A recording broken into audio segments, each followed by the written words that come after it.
Welcome to Bridge Gap Cycling and the 2024 cycling training season build up. My name's Canton. Thanks for joining me. Today I'm going to be starting my cycling training plan for the year, which means an FTP test. We're going to be doing a ramp test today, so the power steps up in intervals every minute until I can't go on anymore. It's going to be a test to failure. From there, the program will extrapolate my FTP. The only reason I'm using a ramp test instead of a standard 20-minute test is because I really have no idea what my FTP is. It has been a long time since I've done an FTP test, and I don't want to go out way too hard on a 20-minute test and blow up. So after this ramp test, every succeeding FTP test we do, we'll probably do something more like the traditional 20-minute test because I'll have a general idea of the range I can shoot for. All right, so for a bit of training background, here is my past year's fitness and freshness chart. I know Strava's fitness and freshness chart, CTL chart, whatever you want to call it, is not as accurate as, say, Training Peaks, but it is what we have available. It does show training volume and load accurately enough for what I'm going to talk about here. So majority of this is going to be based off heart rate. I only recently got the Smart Trainer, and I don't have a power meter on my bike. So most of my workouts have been measured by heart rate, just a Wahoo strap on my chest. So you can see the beginning of 2023, we had not a ton of training. It was pretty sporadic. And a lot of it was running. At the time, I was training for the Austin Marathon with a little bit of riding sprinkled in there. As you can see, it wasn't super consistent. There were massive spikes. And until we get here, and then there's nothing.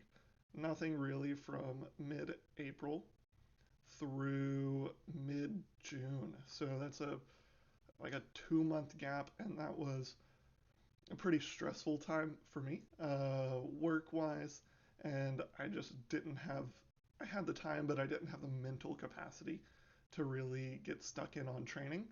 So you can see my fitness, my CTL just bombed. My ATL was 0. CTL was down to 9 at the bottom. Mid-June, I had the opportunity to get a new bike.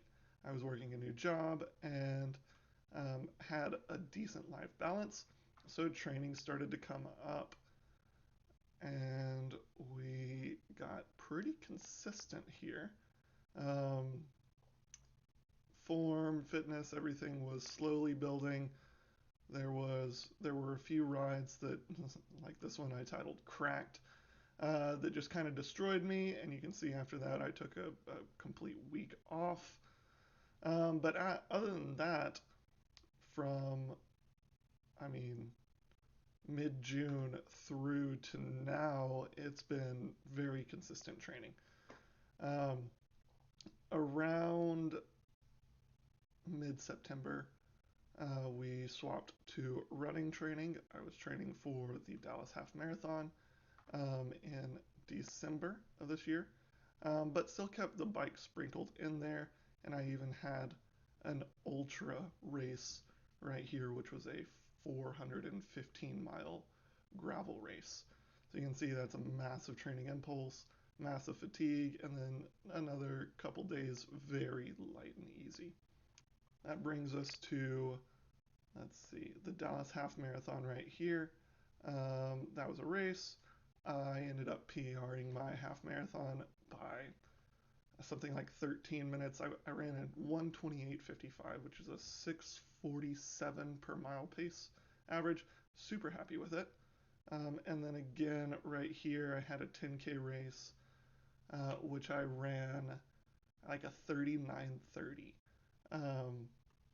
So I was super stoked on that as well. So you can see I'm super fit right now, cardiovascular wise, but that doesn't necessarily translate to the bike. specificity in training is super important. Leading into this, I took a week completely off of cardiovascular training. You can see right here, it's just a steady drop. I was in the gym, I was weight training.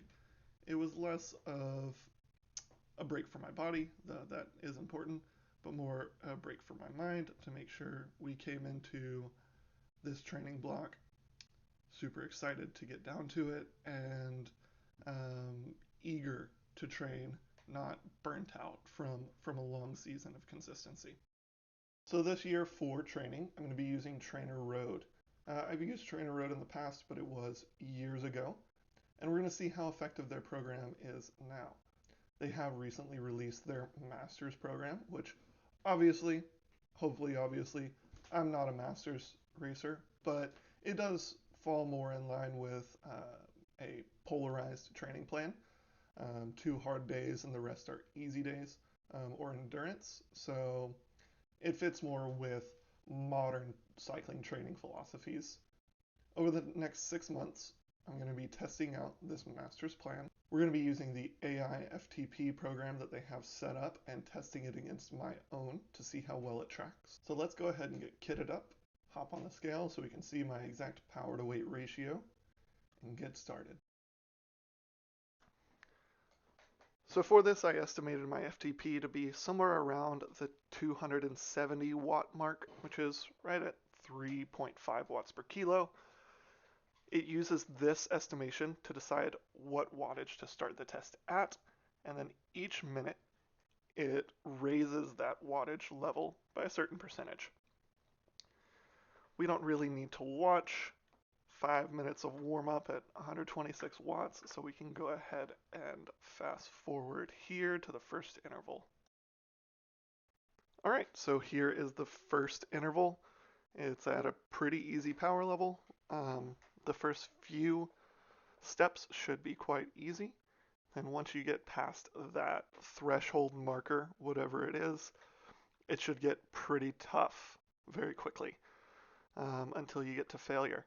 So we're going to take these first few steps at a pretty decent pace. We can skip through a few of them and see how I'm feeling maybe around step 5.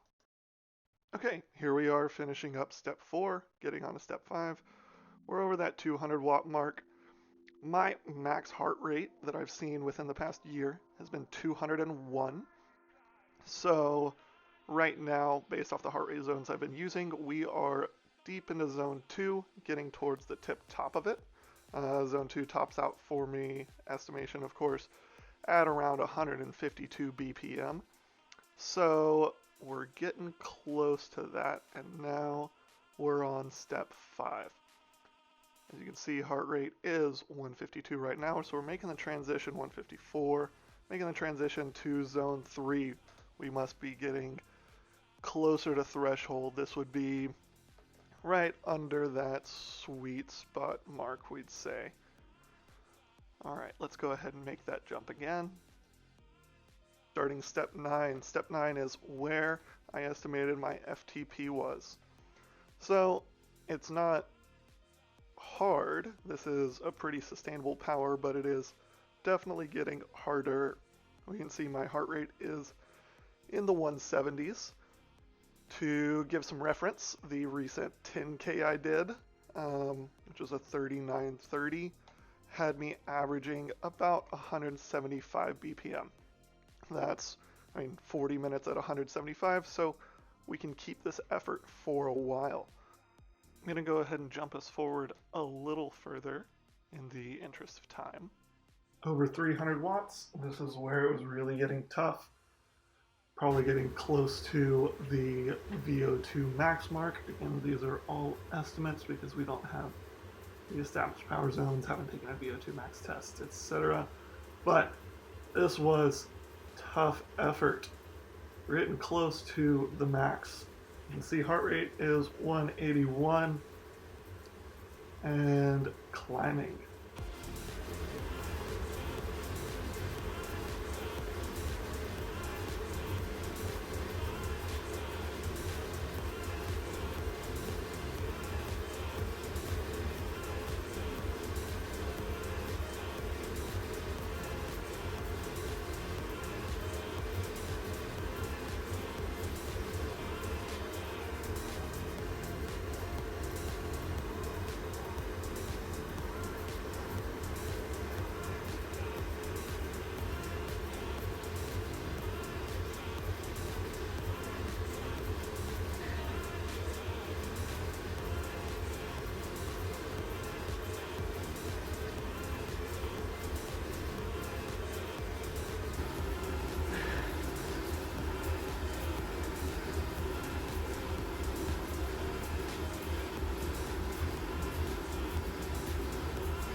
This is where it's really starting to hurt.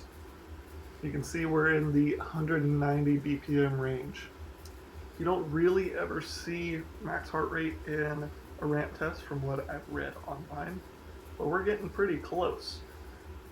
I'm going to let the audio just ride for the rest of it because we're getting really close to failure here.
Ooh, and there is failure. You can see me right here struggling to hit the finish workout. I actually resume it again. Not a whole lot of coordination right now. Heart rate is slowly coming down in the background.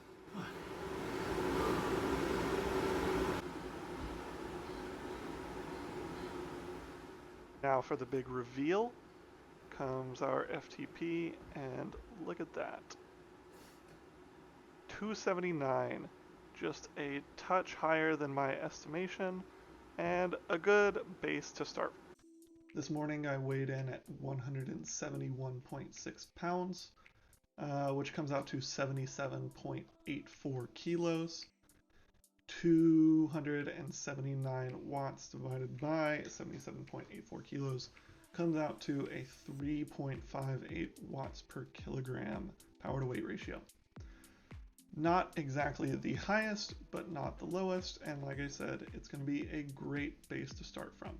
I have a goal of hitting 5 watts per kilo this season, so if we do the math, that would come out to 390 watts at this weight. I do intend to be just a touch lighter to maybe help bring that number down a bit, but not much. I'm 185 centimeters tall, about 6'1", and getting much lighter isn't really going to do me any good, especially here in Texas where all the races are flat. I'm going to be updating my progress here each week and giving my thoughts on how I think the TrainerRoad plan is going and if it's worth it. Anyway, thanks for stopping by. Hope you enjoyed it. Have a good rest of your day.